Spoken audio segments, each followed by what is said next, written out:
Magandang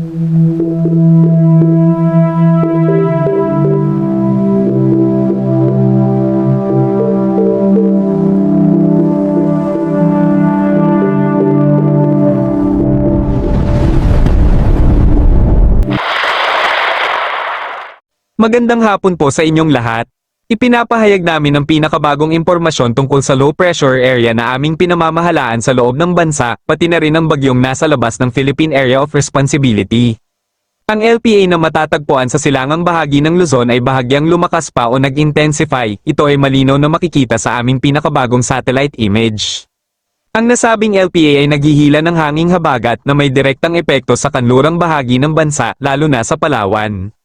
Dahil dito, inaasahan nating magkakaroon ng maulap na papawirin sa Palawan na may kalat-kalat na pag-ulan dulot ng mga thunderstorm.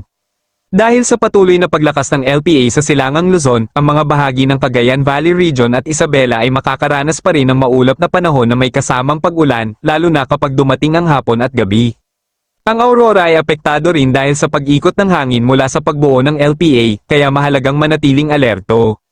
Kung hindi magbabago ang landas nito, posibleng tawirin ng LPA ang silangang bahagi ng Luzon patungo sa Metro Manila bago tuluyang makatawid ng kalupaan, may posibilidad din itong maglandfall.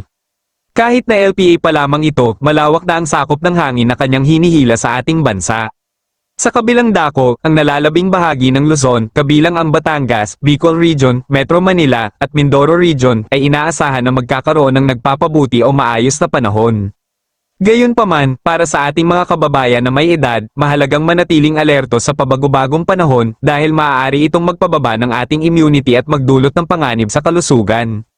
Para sa Palawan, patuloy na inaasahan ng maulap na papawirin na may pag-ulan dahil sa hanging habagat, ngunit inaasahan din nating bahagyang lalayo ito sa mga susunod na araw kasabay ng paglipat ng panahon. Kasabay nito, inaasahan din ang paghina ng hanging habagat na magpapabuti sa panahon sa mga darating na araw. Sa Visayas, maganda ang panahon sa halos buong rehiyon, ngunit sa ngayong hapon at gabi, manatiling alerto sa mga biglaang buhos ng ulan dulot ng mga thunderstorm na dulot ng kasalukuyang weather system. Sa Mindanao, walang inaasahang malawakang pag-ulan sa halos buong rehiyon sa ngayong hapon at gabi, kaya nagpapabuti pa rin ang panahon. Gayunpaman, hindi natin inalis ang posibilidad ng bahagyang maulap na papawirin sa hapon at gabi. Tungkol sa ating karagatan, walang nakataas na gale warning sa anumang seaboard sa kasalukuyan.